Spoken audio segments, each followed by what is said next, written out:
De plus en plus, le rôle que je veux jouer, je veux que Pionnier joue, c'est vraiment celui d'amener dans ce métier de la recherche tout le potentiel de l'IA et de travailler vraiment sur cette capacité à gérer. Il y a plein d'autres entreprises aujourd'hui qui développent de l'IA pour des fonctions spécialisées, par exemple la recherche de nouvelles molécules, de nouveaux médicaments, etc. C'est formidable, mais il faut aussi qu'au niveau du pilotage, voilà, au niveau vraiment de la gestion, on est aussi tout le potentiel qui soit déployé.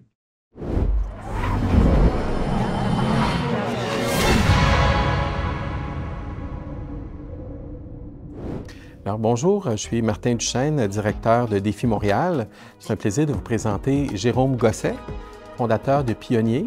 Jérôme, vous êtes un expert de la recherche et du développement, donc de la gestion efficace de la recherche-développement. Et je comprends que vous avez développé un outil pour rendre cette expertise beaucoup plus accessible.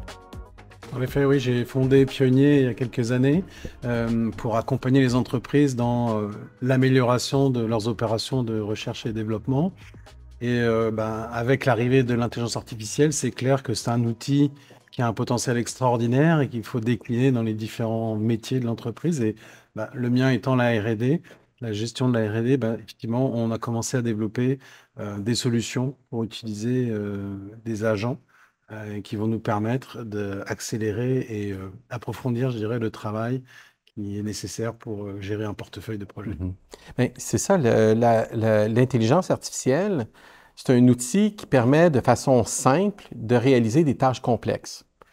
La recherche et développement, c'est peut-être une des tâches les plus complexes. Tu sais, c'est beaucoup, justement, c'est de la recherche. On ne sait pas comment ça va fonctionner, comment ça va aboutir. Beaucoup de tâches à réaliser, à coordonner. Donc, il fallait que quelqu'un le fasse. C'est ça. Moi, j'aime bien dire que piloter un projet de recherche, c'est comme naviguer dans le brouillard. Tu as beaucoup d'options à explorer. Il y a des masses d'informations colossales à traiter sur la propriété intellectuelle existante, sur l'état de l'art, etc., les potentiels, etc. Et puis, il y a aussi beaucoup d'inconnus qui vont rester là pendant très longtemps, le temps qu'on explore les choses. Donc, ce qui fait que c'est très complexe. Mais c'est précisément dans ce genre de choses que l'IA est très forte. C'est capable de gérer des grandes quantités d'informations et puis d'extraire de là de l'intelligence. Donc, c'est pour ça que moi, je pense qu'il y a un énorme potentiel pour appliquer l'intelligence artificielle vraiment au pilotage de la R&D. Au pilotage de la R&D. Puis, en fait, c'est quelque chose de critique, d'important. On en parlait, la R&D, c'est des gros projets. Un petit projet, c'est 50 000. D'habitude, c'est des centaines de milliers de dollars. Pour une petite entreprise, c'est un investissement majeur. C'est majeur parce que c'est de l'argent qui est pris sur les profits. Donc, ça veut dire que tout dollar qu'on investit là, c'est dollars en moins dans les profits ou dans les réinvestissements que l'entreprise peut faire. Et donc, c'est important que cet argent il soit vraiment bien utilisé. Et au niveau mondial, les investissements globaux dans la recherche, c'est 2600 milliards par an. Donc, si on arrive à faire progresser l'efficacité de cette dépense, même de 1%, c'est colossal. Donc, c'est vrai que la recherche en termes financiers comme ça, c'est majeur, mais aussi en termes d'impact, parce qu'on a besoin urgemment de beaucoup d'innovations dans tous les domaines, le climat, l'environnement, le transport, tout ce que tu as, toute la santé, ça. Donc, c'est hyper important, effectivement, que la recherche soit performante et gagne en performance par rapport à ce qu'elle est capable de faire. Oui, les grands défis d'innovation sont partout, dans tous les secteurs, de la santé à l'éducation, à l'énergie, à l'environnement. On a besoin d'innover. Puis en plus, au Québec, au Canada, on a une dynamique particulière de petites, moyennes entreprises. On est condamné à innover, mais ici, on a un problème de productivité. Fait que la maîtrise de la R&D pour des petites sociétés, c'est un enjeu encore plus. C'est un enjeu majeur, à la fois effectivement en termes de ressources financières, mais aussi en termes de profils et de personnes disponibles. Donc l'ambition de l'IA qu'on a, c'est d'amener justement cette expertise de la recherche et de son pilotage pour que des entreprises qui aujourd'hui n'ont pas vraiment accès à la R&D parce qu'ils n'ont pas capacité de recruter un patron de recherche ou quelqu'un qui a le bon profil, là au moins ils auront comme un bras droit qui leur amènerait cette expertise-là et qui permettrait à des nouveaux joueurs de rentrer là-dedans. Et effectivement, c'est majeur pour le Canada, parce que le Canada a un taux d'investissement dans la recherche en moyenne qui est assez faible et qui est dû effectivement que les entreprises sont plutôt petites. Donc, pour les petites entreprises, d'avoir accès à un bras droit à intelligence artificielle pour la R&D, c'est un bénéfice majeur parce que d'une part, c'est de diminuer les coûts 20-30 %. Ça peut être significatif, surtout quand c'est pris sur l'investissement dans les profits, pour réaliser de façon beaucoup plus efficace la valeur ajoutée, qui est d'augmenter les profits, la croissance, les revenus grâce à l'innovation. C'est ça. L'idée, c'est qu'effectivement, avec l'IA, on peut itérer très rapidement dans la préparation des projets, dans l'anticipation des risques et des scénarios qui peuvent se dérouler. Et l'idée, c'est vraiment d'aller permettre d'aller injecter finalement dans la préparation des projets toutes les meilleures pratiques, de façon à ce qu'effectivement ensuite les projets se déroulent mieux, soient mieux préparés. C'est souvent des phases effectivement où bah, on a tellement de travail à faire, il y a tellement d'informations, on est souvent dans des délais assez courts parce que hop, il y a un appel à projet qui vient de sortir ou il y a une opportunité. Donc, on est souvent pris dans des délais très courts pour monter des choses de qualité. Donc, l'IA a vraiment un rôle à jouer important pour améliorer la performance de tout ce système. Fait que pour un gestionnaire d'R&D, il y a plus de clarté, il y a les meilleures pratiques, il y a plus de contrôle, il va diminuer ses coûts, mais aussi c'est plus facile de communiquer. Parce que le reporting, quand on parle à l'équipe dirigeante, aux actionnaires, c'est important de montrer qu'on est en contrôle, puis d'avoir les données importantes. L'IA peut aider beaucoup aussi. Quelque chose que j'ai beaucoup vu dans mon parcours professionnel, c'est effectivement la difficulté à dialoguer entre les équipes de recherche et les équipes dirigeantes ou les parties opérationnelles de l'entreprise, parce que on n'est pas dans les mêmes durées de temps, et puis de comprendre, de faire le lien finalement entre une invention ou une innovation technologique, et puis qu'est-ce que ça va donner demain, dans plusieurs années, en termes de revenus où ça emmène l'entreprise. C'est assez difficile. Et là encore, l'intelligence artificielle peut nous aider à combler finalement à réduire ce fossé entre les deux, parce qu'elle est capable justement de faire le lien de faire des analyses approfondies du marché en même temps technologique et de faire le lien entre les deux. Donc, moi, je vois vraiment effectivement comme un outil qui va non seulement aider les gens de la recherche, mais qui autour va aussi aider les autres grandes fonctions de l'entreprise, la direction, les financiers. C'est clair que ça va. Oui, parce que la R&D, c'est un investissement collectif. Il y a une conscientisation, mais aussi une collaboration avec les départements d'entreprise pour que les gens de R&D puissent être reconnus. Et puis, il y a une partie du travail des gens de R&D qui est effectivement de jeter les bases d'un futur plan d'affaires, de jeter les bases de quels seront les investissements requis quand il s'agira de passer en production, etc. Et ça, c'est souvent quelque chose qui est difficile à faire parce qu'on n'a pas la compétence complètement au sein de l'équipe. Les gens des unités d'affaires ont pas forcément le temps de s'occuper de ces choses-là. Donc, c'est souvent des passages très difficiles où beaucoup de projets s'enlisent et disparaissent. Alors, moi, encore une fois, je suis vraiment convaincu que ça, c'est des points critiques sur lesquels l'IA va pouvoir. Donc, d'aller beaucoup plus vite, voir les points de succès, éviter l'enlisement, avoir les bonnes informations, prendre les bonnes décisions, les communiquer de façon transparente. Donc, c'est énorme pour un gestionnaire de R&D, là, je pense. C'est effectivement, moi, je le vois vraiment comme un game changer, comme on dit souvent, parce que effectivement, ça va nous amener à une autre place complètement, où on va pouvoir, avec, je dirais, effectivement, moins de ressources, mieux gérer tout ça, et puis effectivement, bien arrimer la recherche avec le volet financier, avec le volet affaires, avec le volet marketing même. Donc, c'est vraiment replacer, ça va aider à replacer, je dirais, tout ce travail d'investissement dans la R&D plus proche, je dirais, de la stratégie, puis plus proche du futur de l'entreprise. Et ça devrait ça aura un impact, je pense, assez majeur sur la performance des compagnies. Donc, pour les PME, pour les startups, pour les entrepreneurs, même maintenant, la recherche va être beaucoup plus accessible. Exactement. Mais moi, je pense que ça va être utile à toutes les entreprises de toutes les tailles. Ça peut être pour des startups, effectivement, qui ont peu de moyens, qui ont peu de ressources humaines, donc ça va être important. Pour un grand groupe aussi, parce que dans un grand groupe, il y a d'autres problématiques à gérer. Il y a des silos, il y a des jeux politiques. Il y a souvent, dans les grands groupes, il manque malgré tout de méthodes pour, je dirais, gérer de façon uniforme un portefeuille et voir quels sont les meilleurs projets à garder. Une entreprise de taille moyenne, souvent, pour elle, c'est un très gros risque de changer un modèle d'affaires ou d'amener une technologie vraiment en rupture. Elle n'a pas les moyens de se payer une erreur. Donc, voilà, pour une entreprise de taille moyenne, ça va être aussi un game changer. On le voit, les startups en croissance, donc après la phase startup, dans la phase croissance, il y a tellement de choses à mettre en place, on change d'échelle, etc. Donc, dans toutes ces phases-là, tous les profils d'entreprise probablement dans des modalités différentes, avec des outils des agents différents, mais l'IA aura certainement un grand rôle à jouer là-dedans. Puis c'est ça, c'est un volet majeur.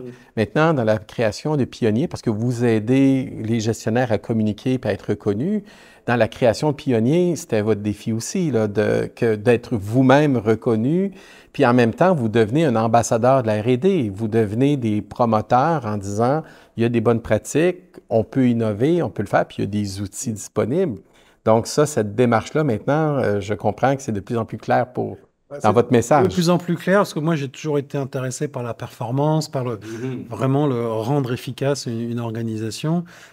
J'ai toujours été dans le domaine de la recherche et développement parce que je suis passionné par tout ce qui est nouveau, l'innovation. Mais effectivement, de plus en plus, le rôle que je veux jouer, je veux que Pionnier joue, c'est vraiment celui d'amener dans ce métier de la recherche tout le potentiel de l'IA et de travailler vraiment sur cette capacité à gérer. Il y a plein d'autres entreprises aujourd'hui qui développent de l'IA pour des fonctions spécialisées, par exemple la recherche de nouvelles molécules, de nouveaux médicaments, etc. C'est formidable, mais il faut aussi qu'au niveau du pilotage, voilà, au niveau vraiment de la gestion, on est aussi tout le potentiel qui soit déployé. Non, ça va être assez important parce que ça change de façon radicale. On le voit depuis 2, 3 ans, mais maintenant, dans certains secteurs clés qui sont à très haut facteur de rentabilité puis de compétitivité, vous touchez quelque chose de critique pour beaucoup d'entreprises. Oui, et puis l'idée, c'est qu'effectivement, plus je travaille moi sur ces histoires d'agents pour la R&D, plus je me rends compte que on veut vraiment augmenter les capacités des équipes. En fait, c'est vraiment ça l'enjeu, c'est vraiment de les aider à aller plus vite, d'explorer plus d'options, de prendre les meilleures décisions. Donc, évidemment, l'enjeu, c'est pas de remplacer les gens. Il y aura probablement besoin de moins de gens pour gérer le pilotage, mais ça permettra de libérer plus de ressources pour faire les actions. Donc, c'est vraiment, je pense, pour nous, un chemin très clair maintenant. De plus en plus, puis qui se clarifie.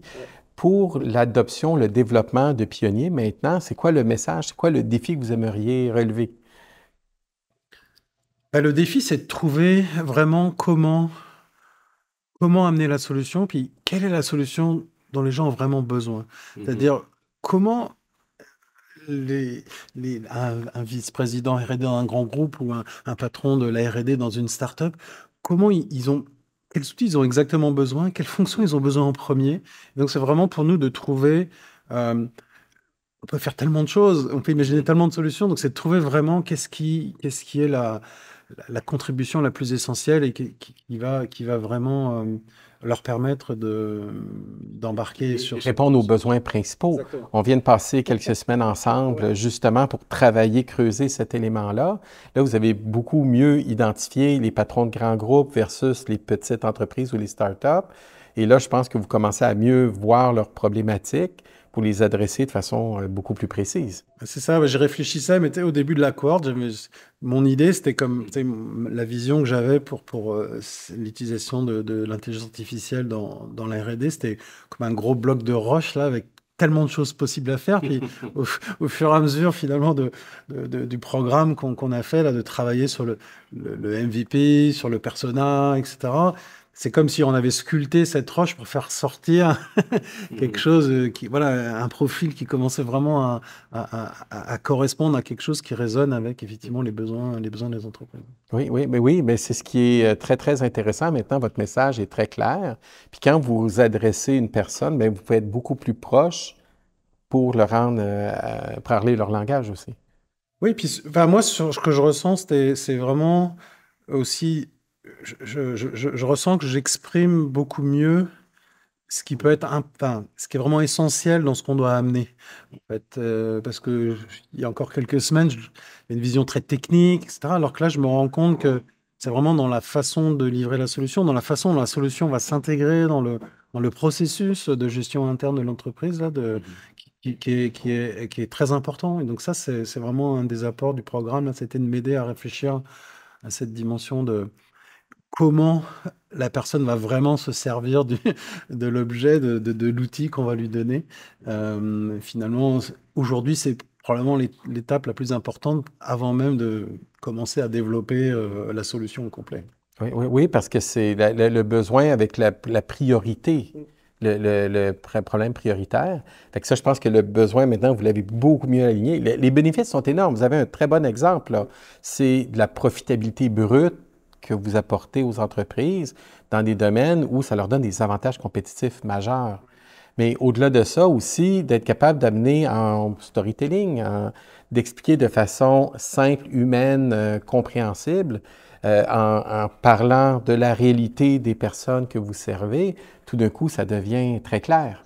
Oui, et puis ça va nous permettre, et ça, je pense que c'est vraiment pour nous, enfin pour moi, la prochaine étape très importante, justement d'engager le dialogue avec davantage de responsables de recherche dans les entreprises pour justement confirmer ces pistes-là, confirmer le besoin, le préciser et vraiment centrer notre développement qu'on a commencé, mais qu'on veut vraiment aligner sur les besoins. Donc c'est vraiment dans ça va nous aider à enrichir ce dialogue et évidemment, on va se nourrir de toutes les réponses qu'on va recevoir pour continuer à le préciser. Ouais. Ouais. Mais maintenant, avec ça, c'est de souhaiter que votre message porte, que les gens vous rencontrent, puis vraiment, on a ça en commun d'aider les entreprises à innover et à être compétitrices.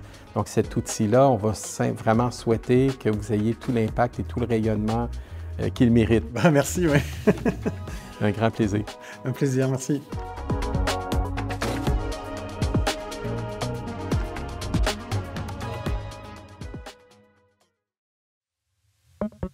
Défi Montréal, les jeudis en direct. En direct. En direct.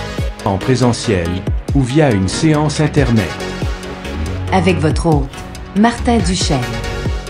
DéfiMTL.com